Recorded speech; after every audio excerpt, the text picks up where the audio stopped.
Go ahead and get started. So, all right. Okay, thank you everyone for joining us today. This session is on teaching and learning in the diverse classroom.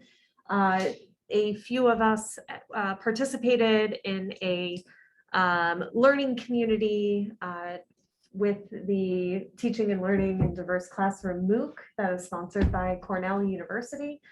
So this, for those of you who do not know, this particular MOOCs are massive open online classrooms. They're typically free unless you want to receive a credential, which this particular class does have a certified option for it. So there is a small fee for that. But benefits of massive open online classrooms. It reaches a large audience, they're flexible, and it provides a lot of opportunities for professional development. And John has actually done a session on using MOOCs to enhance professional development opportunities. So I've linked that here in this presentation if people are interested. So, and I can send that out to the participants at some point. And this is either our third or fourth time using it. So we've had at least three, and I think it was four actually. I think this is our fourth cohort, if I'm not mistaken. I was a participant in the third cohort and have now helped facilitate this fourth cohort that we're going to discuss today. So it's something that we hope to keep offering each year.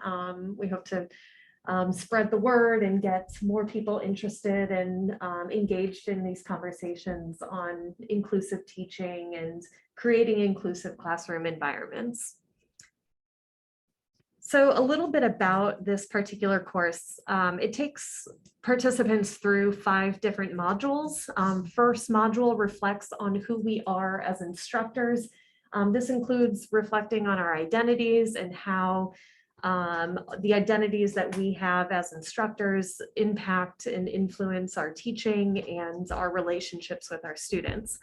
The second module goes into who our students are, talks about student identities, ways we can ameliorate implicit bias and stereotype threat, and fosters ability inclusive learning. The third module really gets into those inclusive teaching pedagogical practices and how we can incorporate those into our classes, how we can facilitate dialogues when challenging topics arise in the classroom, and ultimately, how we can facilitate an inclusive environment so that all of our students feel welcome and engaged in our course. The fourth module goes into our course content, how we can make our course content more inclusive, but also broadly talks about the systems, the processes, and who decides and who shapes what gets taught and how we can make our curriculums more inclusive and be really reflective on our course design and creating that inclusive classroom. So finally, the fifth module talks about action and change. It focuses on institutional change and how we as individuals, as departments, can affect change within various environments. So with that, I want to have our panelists introduce themselves. So we have here Nicole, Emily, Jessica Rear, myself. And so for each of our panelists, would you tell us your department, maybe any other positions that you have on campus within or outside of your department, what courses you typically teach, and ultimately what drove you to participate? Then we'll get into like our big takeaways. And so if we can do our introductions, I will pass this to Nicole. Okay. Hi, I'm Nicole Westerdahl. I am one of the research, instruction, and outreach librarians with Penfield Library. I started in March, right before this cohort started. So it was like one of the first things I did on campus, which was so amazing to dive in. I don't teach full semester classes, but I do a lot of one-shot teaching. So I am diving into teaching next semester. So here at Oswego, I haven't done any teaching yet, but I've done teaching one-shot classes in my previous position at Syracuse University. But come fall, I will be doing sessions with Com 211, English 102, and then I'll be doing one-shots for business and communication studies courses mostly. And one of the things that drove me to participate is that I am generally very passionate about equity and inclusion and accessibility and diversity and anti-racism. And I've thought a lot about that in other ways, but I haven't really thought about that in terms of instruction, because in my previous position, I didn't have time to do that. I wasn't given the time I needed to really engage with my instructional work. So I wanted to prioritize that coming in. It was a great opportunity to pursue when I first got here. And so I thought it was a really great experience, and I'm so glad I did it. And I want to add that Nicole started the week before the week Yeah. before we started this, this cohort, and in our, going through this course together. And so I think it's, really admirable that within 1 week of, starting at Oswego, she really took a leap and joined in with us. So thank you for doing that. Jessica. Hi, I'm Jessica Reher. I am the chair of the Communication Studies Department. And so I typically teach the sort of intro-level large lecture in communication, the foundational class, or I teach students who are in their upper division writing classes, getting ready to graduate. I teach our capstone class. And so I sort of hit students at all different stages in their comm program, but then I also, through the comm 100, sometimes we'll get gen ed students who are taking that to fulfill their social behavioral sciences class. So I get a wide range of students very often, and often from across campus. And I wanted to participate in this for a couple of reasons. The first is that this is my research area, and I've studied messaging from the perspective of underrepresented groups in popular culture for years. And so this, I think, is an extension of my scholarly interests, but it also reflects sort of my larger commitment to diversity, equity, and inclusion. So when these opportunities come up on campus, I tend to take them. I joined the reading group on campus several years ago on race and racism. I did the Oz Equity Challenge, and I'll be honest that I really want to do this on the heels of that, because I felt like the Oz Equity Challenge left me wanting more. And so I felt as soon as this came up after, I'm like, this is actually, I think, going to be more like what I was hoping for, especially with the discussion piece of it. And I think the thing that I was drawn to with this is the chance to discuss with others, because so often we might be doing this work and reading and attending conferences, but we don't have the time to talk through with others who are like-minded about what's going well and what's not going well, and what should we be doing and how should we be making these changes, and to think through things that we maybe hadn't thought through. So that's really the sort of cohort model was really what drew me to this, because I could participate with others moving along at the same pace. Awesome. Emily? Hi, everyone. I'm Emily Beauvier. I'm in the psychology department, and I will be department chair starting in the fall semester. I actually signed up for the Cornell MOOC a few years ago when it was first introduced, but I wasn't able to be a part of a cohort given my schedule.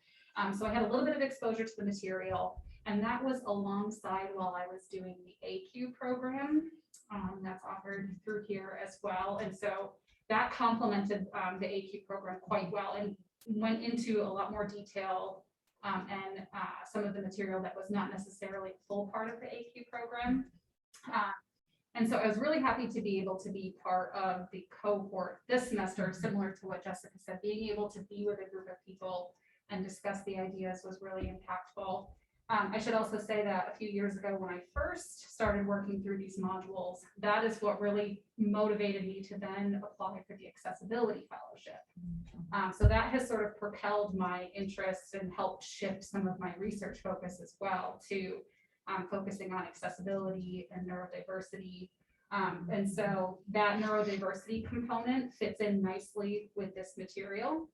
And I've also been teaching a class on neurodiversity. So that teaching experience was also really complementary to the modules that we went through as part of this cohort. But again, a lot of it was just the ability to talk with others and share ideas from different departments. That was really impactful. Excellent.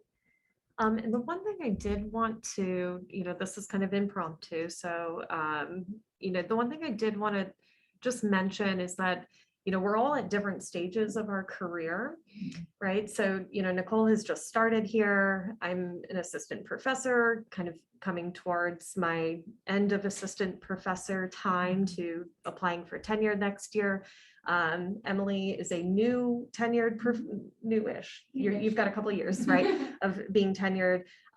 Jessica, you've been here for a long time, and you've got significant leadership roles in your department on campus. And so, just kind of reflecting on like your time here. Did this come at the right time? Did it come at the time? I mean, you sort of talked about this, Emily, right? But is this, I guess when you're thinking back to, your brand new selves, or us being brand, newer, right, to the university, I guess what advice would you have for, faculty who are considering this? I understand that perhaps folks who are early in their career, especially tenure track faculty, are pulled in many directions and might be strapped for time. But this is a very impactful, but also low stakes opportunity to just start getting involved with the material, and having that cohort is, it's not a rigorous attendance based, right? So it's very collaborative in that nature. And I think the timing could be beneficial kind of no matter where you're at, right? So you might be earlier in your career, and this might be a stepping stone for you to then get involved in other areas, or it might be you're a little bit later in your career and it just reinforces other elements that you've been working on campus. So I think that's what's really nice about this, is that it does tend to be a good fit sort of no matter where you're at. It might just serve a different role for you depending on where you're at. And I think, building off of that, I agree. I don't think it matters where you are, but as a university that's talking so much, like most universities these days, about being more equitable, being more inclusive, increasing the diversity of our faculty, of our staff, of our student body, that because of the way that the course is built, you do consider your own classes, you consider your own students, but there are those focus on asking the larger institutional questions. And I think sometimes, even if you're new, that's the perfect time to say, hey, why are we doing things this way? Or why is this in place? Because sometimes those of us who've been here longer, it's just how it's been. And we don't even have sort of the foresight to ask some of those questions, because we're just so used to that's just the way it is. And sometimes it takes those fresh eyes or those newer eyes to say, like, but why? And to examine that institutional perspective. And I think, as an institution that's committed to this, we need to be examining this from all levels. And so I think it's very helpful to do this regardless of where you are in your career, because there were things that came up that I hadn't really considered. And I was considering, for example, selfishly my own classes. And then we got to that, that fifth piece of the module, which really asked about the institution. I was like, I haven't really looked much further than my own backyard and my comm neighborhood.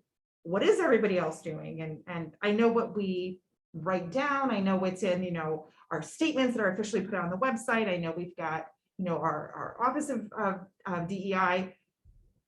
But what else are other individuals, people who are not necessarily on the forefront of this activity or these initiatives, what are they doing as well? And so I think that's partly why it doesn't really matter where you are. That's just, we need to all be asking these questions. And I've been here a little bit longer, and I found it really useful. Actually, the way it came here is I was at a presentation that Melina Ivanchikova gave on the MOOC that they were developing at the time. And I was really impressed by what they were doing, and I thought it would be really useful. And I found it very enjoyable. So. I think this is one of the best things I did as a new faculty member. My librarian colleagues have been so welcoming, and it's been great to be welcomed into the library, but this is how I really started meeting faculty outside of the library and was able to establish those relationships. And like everyone else has said earlier, the discussion opportunities were amazing. Being able to talk to people who have been at Oswego and know our students. And, you know, there were things where I'd be like, that's an interesting idea. And then in discussion, it'd be like, that has never worked here. Like that's good to know. But also for me coming in, I really liked the module about who our students are the second week, because that, you know, put me in that reflective state of mind and asked me to look into learning more about our student populations. And so that was a way for me to really start understanding more the community I'm coming into and our students. And I have to say the Student Success Symposium on Monday was another great way to do that. So yeah, I thought it was great timing for me. So. Awesome. Great. Thank you. So, you know, I wanted us to, you know, reflect, especially for, you know, those of you who are joining us online, who are considering taking this course and, you know, perhaps, you know, doing so within a cohort as we've done and as we hope to continue doing each year. You know, what were the big takeaways from the course? Or, you know, if you want to reflect on what your inclusive teaching looked like before this course, you know, what about this course has informed your next steps moving forward?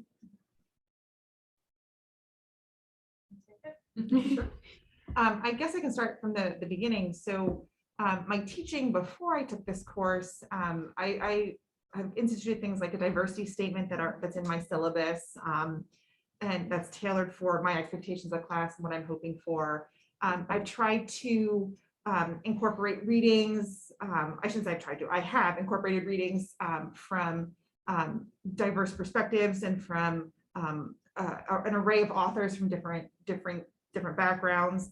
For example, my Foundations of Communication class, there's a whole chapter in our textbook that talks about sort of the history of the rhetorical tradition, which dates back to ancient Greece, and it's a bunch of Eurocentric white men like Aristotle and Plato and Socrates.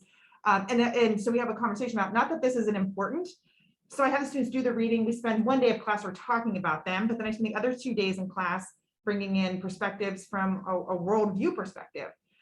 So I have tried to do those types of things already.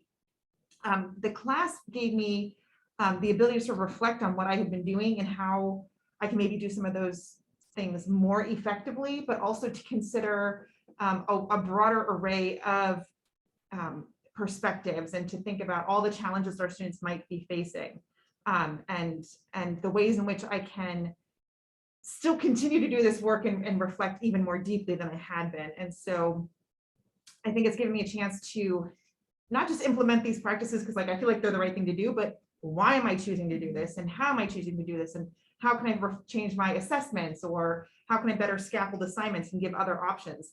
So it gave me more of a chance to not just implement what I've been implementing, but to consider what I had been doing and to consider other options or other alternatives and give me additional ideas. I second that. I feel like for me, it was a lot of the reflective component of it and building on what I've already done, because I have that opportunity to kind of evolve that and grow it. I've also thought about how to make use of this information to try to promote more consistency in these approaches within my department, right? To just sort of help reinforce what faculty are already doing with the department, especially because this is evidence-based, right? So all of the material from this module is evidence-based material, which is, you know, a nice add-on to some of the other initiatives that campus has been doing. So I think for people who are looking for a context to then be able to take that to have more of a leadership role within your department, if you want to start trying to execute some change in some way, that this would be another good opportunity for just gaining more information and having a context to then sort of spread the word more and get more involvement. I'd say for me, I almost feel like in some ways I have the opposite experience in that I've done a lot of reflecting, but I hadn't had a lot of like examples and skills and like actual like practical applications. So coming into this course, I felt like I'd done a lot of similar reflection based on my work as a librarian, like inclusive and trauma-informed reference and using accessible, like centering accessibility and using accessible resources and using inclusive examples, whereas, I'll teach semester-long courses and you're choosing readings based on that. I'm thinking about things like examples when I'm showing how to search a database and talking about how like databases exclude and include people and that sort of thing. So for me, it was really nice to have the number of examples in the course to give me like concrete ideas. And that was one thing the MOOC was really good about, was including lots of voices and lots of people and lots of specific examples, and then coming in and getting those ideas and discussing them with the people in the cohort as well, really helped expand my like practical, concrete takeaway knowledge. So I feel like I'm coming away with a lot of specific exercises and things like engaging with universal design for learning things. I'm thinking like, okay, making sure I'm showing how you can adjust databases so that their displays and sorting and things are more inclusive for you and your preferences, and thinking about like, specific assessment techniques like minute papers, which I had never thought of or heard of because you don't get a lot of teaching training in librarianship. So really practical things like that were so helpful to me. And I think I walked away with a lot of like very specific things I want to try, which was great. And I'm not a very abstract person, or I am an abstract person, but I struggle to like conceptualize action and avoid. So examples are very important for me. Great. I guess that kind of leads us to another point I was going to ask all of you, is there something that stood out as most useful, or something that you were like, this time, I'm looking to Emily and, I'm thinking about myself too, that when we've gone through, some of this material, semesters ago, that, there were different things that stood out at different times. And, at least for me, when I like to revisit this kind of material over and over again, because every time I do, I'm like, okay, like I did this, how can I make it better? And like, oh yeah, there was that other technique, right? And I want to, bring that in, like, minute papers, or, thinking more, I think this particular time, going through the material, I became more open and more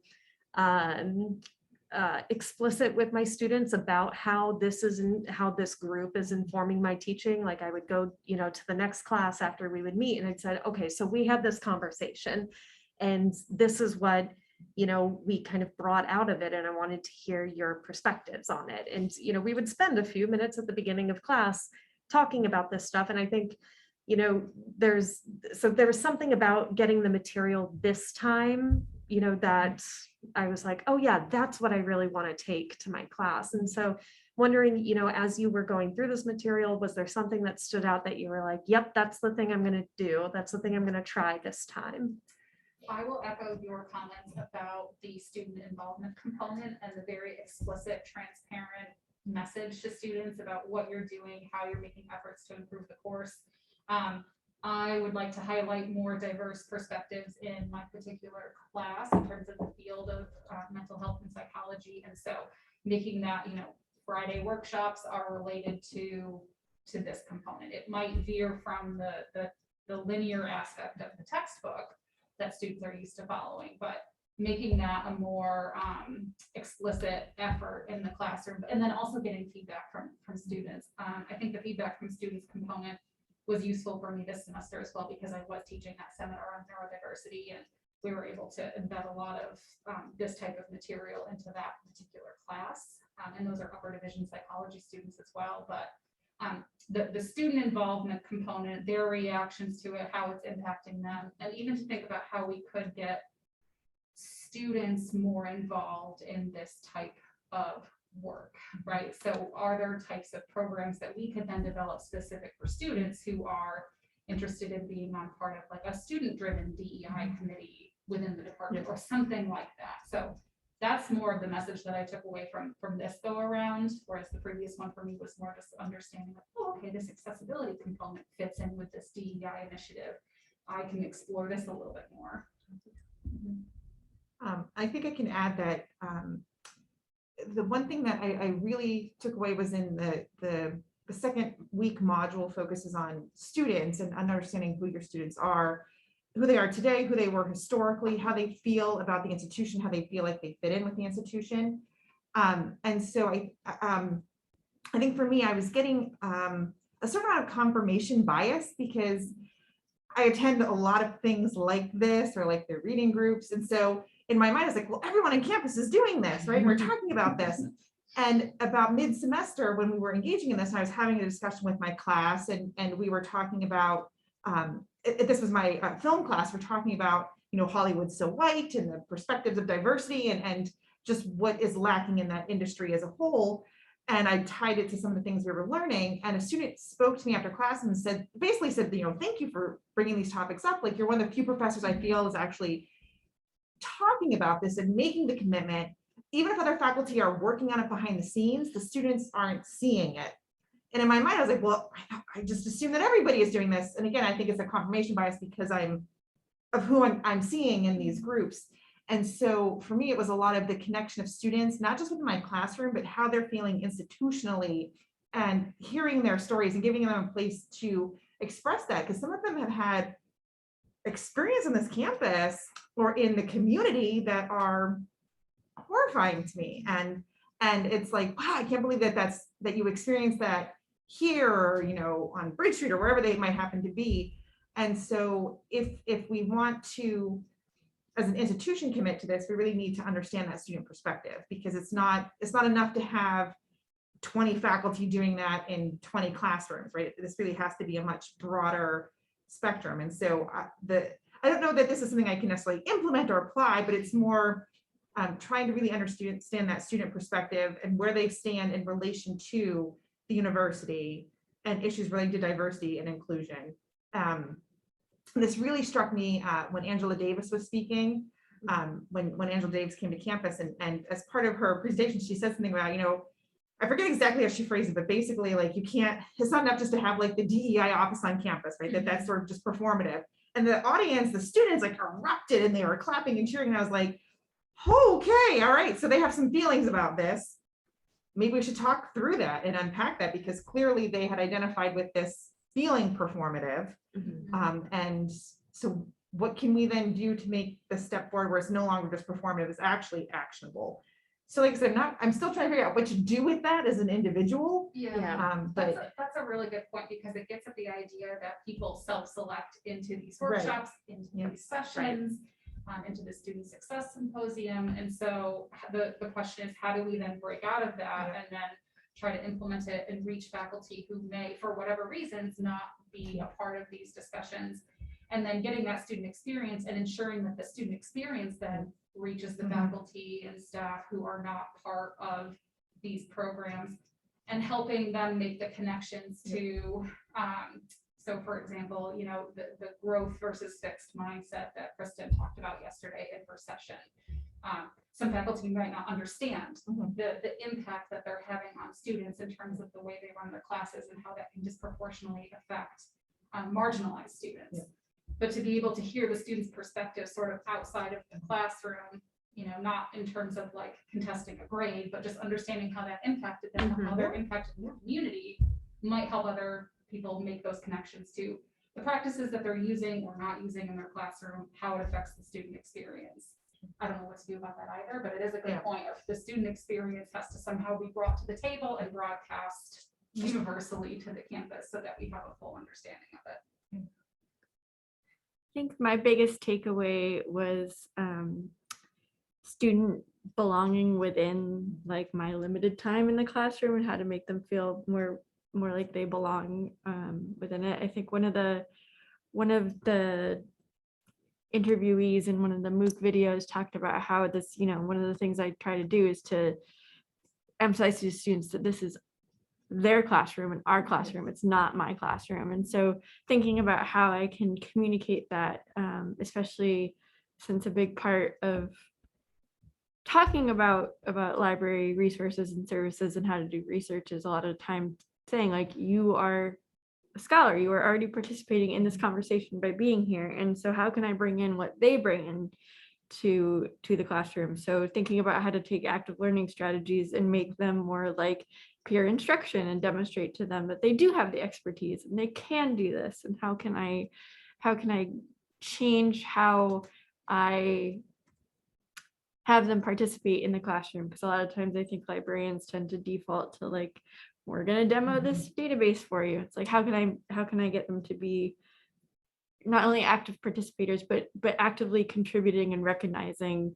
that they have the knowledge and the skills and they're going to be able to do this. So how can they teach each other and how can they collaborate with each other in a way that does that? And I think another thing that I took away that wasn't from the MOOC, but was from the cohort about community building was, I think this was your idea, Emily, just starting out with saying like, what's good? What's going on in your life? And like, Maggie. Yeah. Thank you. Okay. Mhm. So, but like, that's something I definitely want to take because like, it's so hard to come in and be there for one session and build that sense of community and build that connection and caring. And so I thought that was a really great idea and something that I could try. So Well, and I'll just, for the people who were not part of that conversation, that was a question that I can't even really take credit for because I had learned that in a reading group that we had done this past semester on relationship rich education.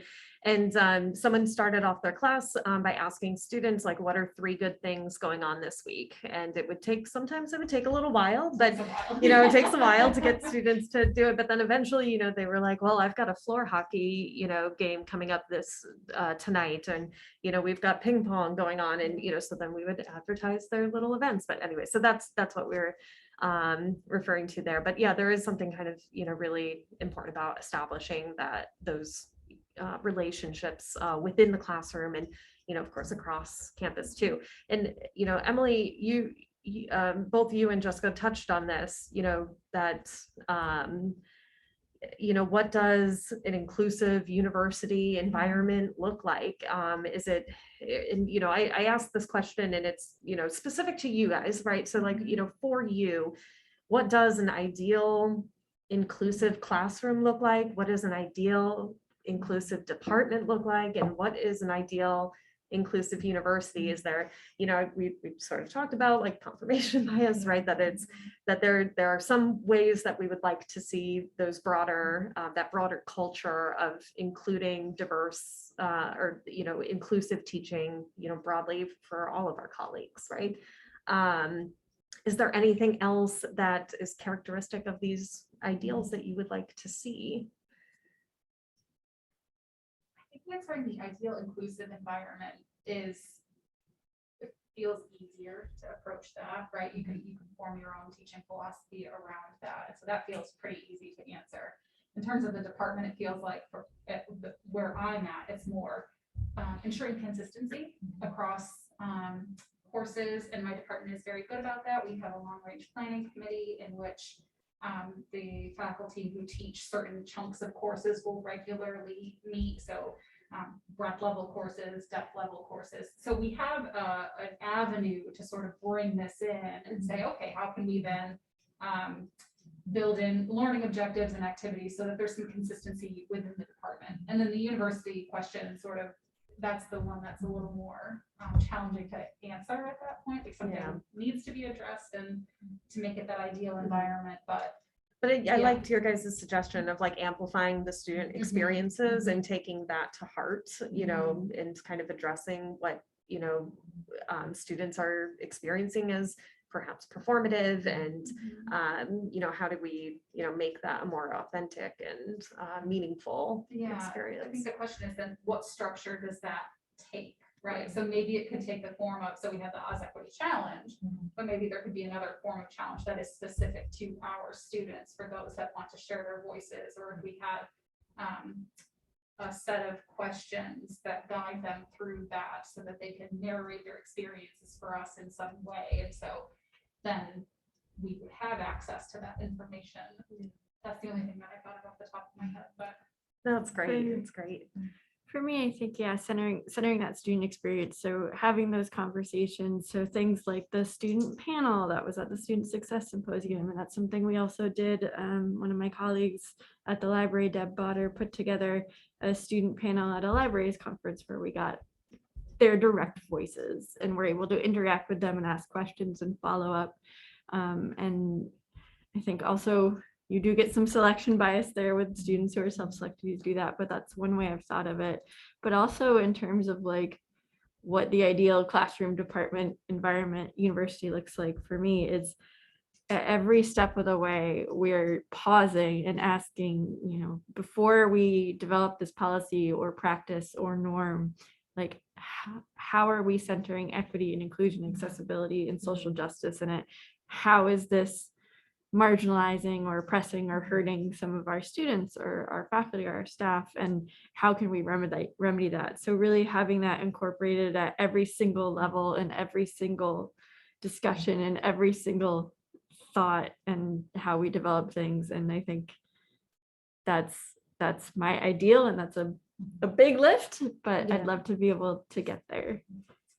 Along that line, one of the student success symposium, the table that I went to for the little breakout sessions towards the end was about academic policies, and one of the discussion questions had to do with imagine you're seeing these words on the website, like how do students and their families understand this information? And so, like you're saying, at every step of the way, looking at it through that lens and understanding how the message might be received differently depending on who you are. And I think a lot of it is more, yes, we can do that with new policies, but a lot of backtracking might need to happen at this point for ones that already exist.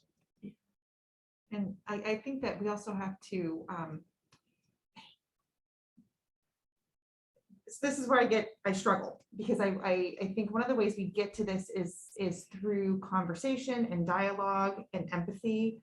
A lot of the data and research suggests, you know, one of the best things we can do to help alleviate some of these issues that make people feel othered or minoritized are because of ignorance, right? That we don't know what it's like, or we assume that the ways in which we've been minoritized and marginalized are the only ways in which that can happen, right? And so you get to like those oppression Olympics, like, well, I know what it's like because I'm this, this, and this.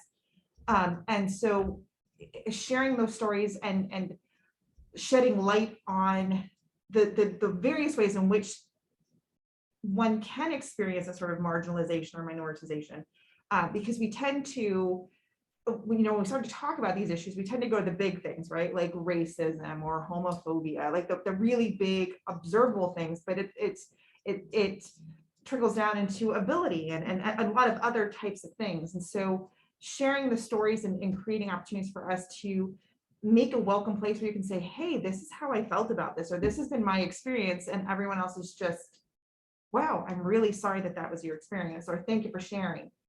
The danger that we get into with that, and that I've spoken to with some students, is especially when the students feel like they're the only one of whatever identity category we're talking about, is that puts a lot of the onus on them to teach us, to share their story. And we have some students who are just tired. They're tired of saying, this is why that comment was offensive, or this is why I feel like I've been marginalized by you. And so they're tired of having to teach us. And so I think we need to create a culture where those stories can be openly shared by those who want to share them. Right. But those who don't, the rest of us need to do the work to educate ourselves. And that's where it's really a community lift. And it needs to be something beyond that sort of selection, right? And I'm going to select to do these things. And I feel like these conversations are reaching those who are invested in this kind of work, but those who aren't, right? And they're not, and either because they don't know, or they don't care, or it doesn't feel like it's that big of a deal to them, or they're just, I'm here to teach my content. Whatever those barriers are, there needs to be some mandatory participation or discussion or something beyond that. Because I think that's really, those blinders are what's really preventing us from understanding those other perspectives, and being really cautious that just because you might be able to understand oppression from your perspective doesn't mean that you understand all oppression. It doesn't mean you're not capable of oppressing somebody else. And that's really key. And so I tell that to students all the time, like, okay, so here are the ways in which I have experienced privilege, and here are the ways in which I have experienced minoritization or oppression. But does that mean that I can empathize with all of you and what you've experienced? Certainly not. That there's certain things that I can hide, should I choose to, and not share. But there's other things that the rest of you can't hide as easily, right? So I can hide my religious identity pretty easily. I can't hide my skin or my racial identity because it's there, you know, and people are going to make their judgments about that. And so that's where I think we have to be really careful with students, because some of them don't want to talk about this anymore. They're tired.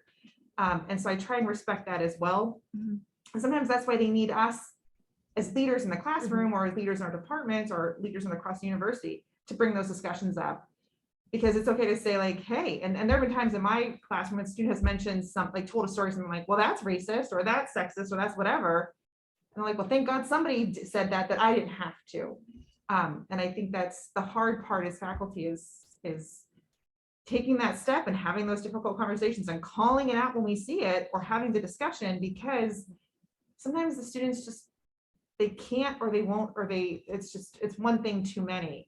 And so I try and be cognizant of that too, and not putting too much on them, because sometimes they're like, I just want to come and learn a subject and like go home, and not feel like I have to be the example for everyone who's like me.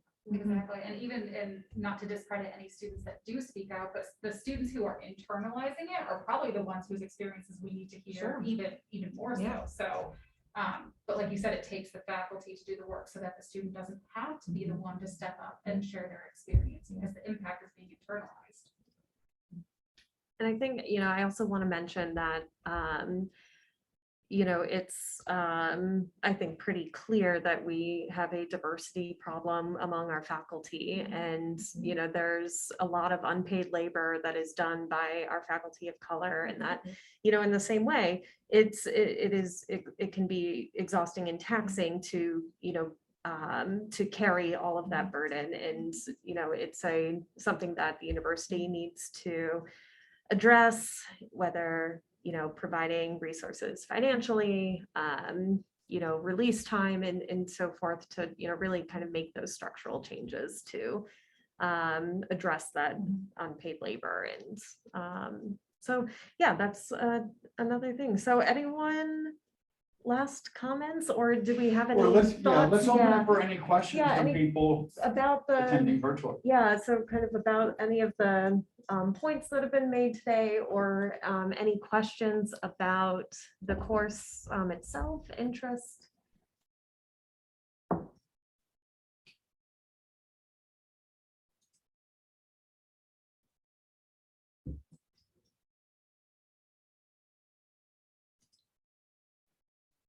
Well, I can show you what that course looks like in case you are interested. So, you know, each, you know, I'll expand these modules, right? So there's a greeting to the course. Our first modules on instructors.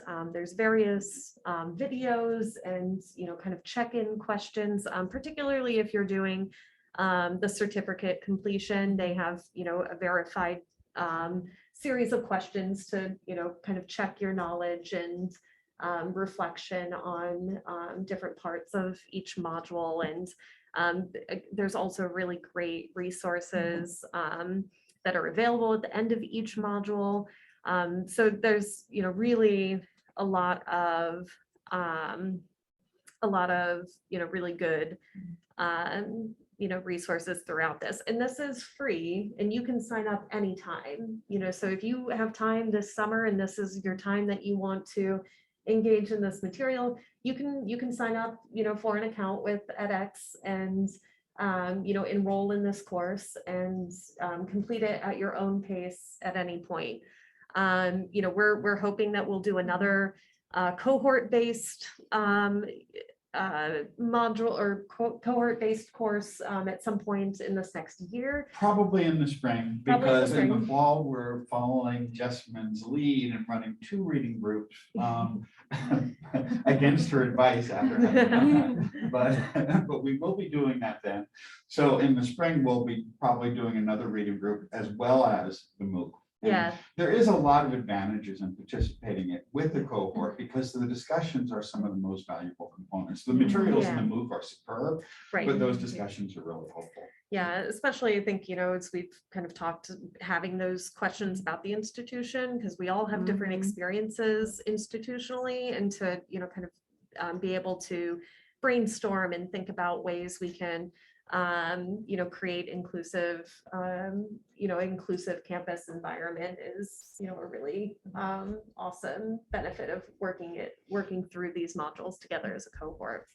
And for those folks who are interested in being part of the cohort, I know that for me as a slightly anxious person who likes to know what I'm getting into, the structure of the cohort is very flexible. So Maggie led the sessions, and we as a cohort decided we would like to pitch some questions to the group ahead of time after we went through the modules ourselves. Other options would be going through modules or certain videos together in real time while you're at the meeting, and we met once a week for 5 weeks. For the individual modules themselves, as far as time commitment for folks who might feel strapped for time trying to do it while being part of a cohort, it's hard for me to judge how many hours I spent on it a week, because some material was a little bit review, some material was new to me, I spent more time reflecting, but I would say you could easily work your way through the modules and the videos within an hour to 2 Yeah, hours. the videos take about an hour, typically hour to an hour and 15 minutes. Yeah, But if you want to dig deep into all the resources they supply, you could spend That's- weeks in each Oh, one. yeah. exactly. Because exactly. they do provide some really They great do. supporting resources. Absolutely, but you can very much get away with Just doing taking the hour to an hour and a half of videos and reflective based questions, and then coming to the hour meeting with the cohort, and it will be an incredibly fulfilling experience. Yes.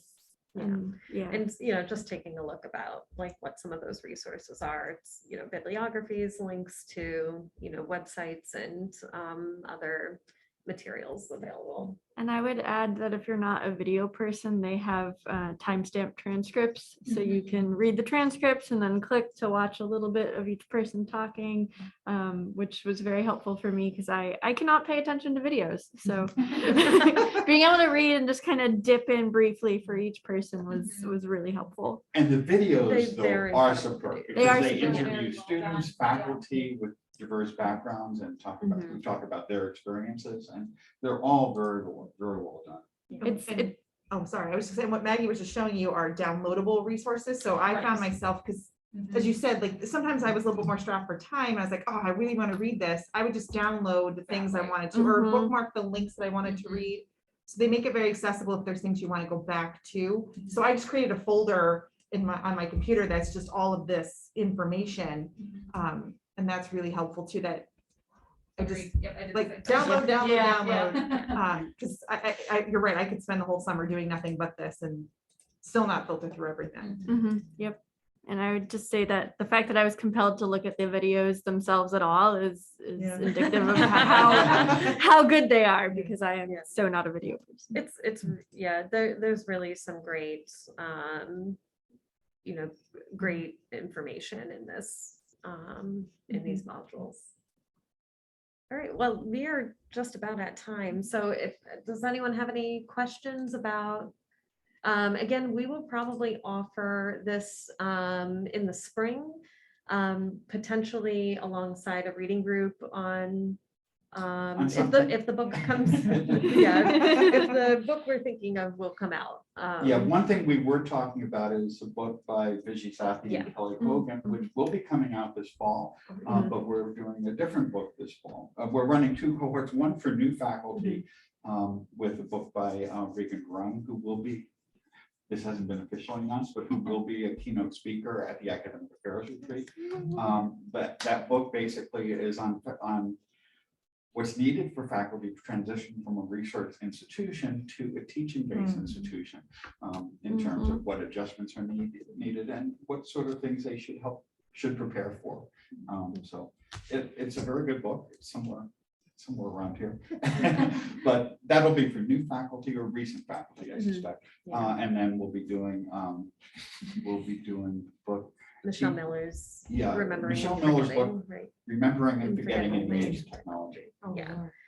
But you know, in the spring when we do this, when we do this MOOC as a cohort again, hopefully we'll have, I think we were considering doing the GSAPIs and Kelly Hogan's. And I about think we talked, inclusive I think teaching. we talked about that with Jessamine, didn't we? Maybe? I think Justin left us at this Did we? this point. I think we did, maybe. I think So maybe. Surprise, Jessamine. And we're, Yeah, yeah, we're hopeful. We had just talked about Yeah. that possibility with Jessamine. So awesome. Well, thank you everyone for joining us. Thank you especially to our panelists for your awesome insights and experience with this cohort. So we hope that you come back, because I think, you know, like we've talked about, that there's, you know, so many different points where, you know, this material is salient to our teaching, and we would love to continue I would on. absolutely see, you know, like as weeks are set out for a new cohort, jumping in on a couple of the weekly discussions, just to Absolutely. hear more ideas and sort of Yeah. continue that thread, so. We'd love to have you. I agree. Thank you. I'm gonna stop that and. Thank you, everyone. Thanks. Thanks for Thank leading. you.